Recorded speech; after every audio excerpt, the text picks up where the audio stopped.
ব্যাপারটা হয়েছে কি জানেন, হাসিনাকে আমরা তাড়াই দিছি না, হাসিনাকে ভারত গিলতেও পারতেছে না, ছাড়তেও পারতেছে না। তার জন্য ভারত আরেকটা চেষ্টা করতে চায়, দেখা যায় হাসিনাকে ঢুকানো যায় কিনা।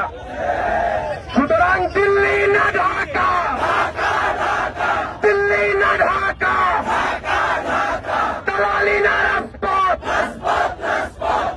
আমরা যে বড় অভ্যুত্থান ঘটাইলাম, এখনো অনেক ভাইয়ের চোখ নাই, হাত নাই, পা নাই, অনেকে কবরে। এগুলোর জন্য ওদের মায়া কান্না হয় না, ওদের মায়া কান্না হয় ওরা আবার ক্ষমতায় আসবে সেজন্য। সেই সাথ আমরা গ্রহণ করতে দিব না।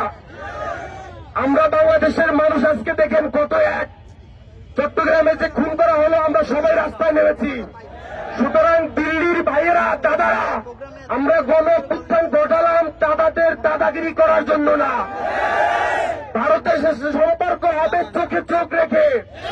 আপনি অর্ডার করবেন না, আমরা চোখ বুঝে দাদা দাদা করবো, এটা চলবে না।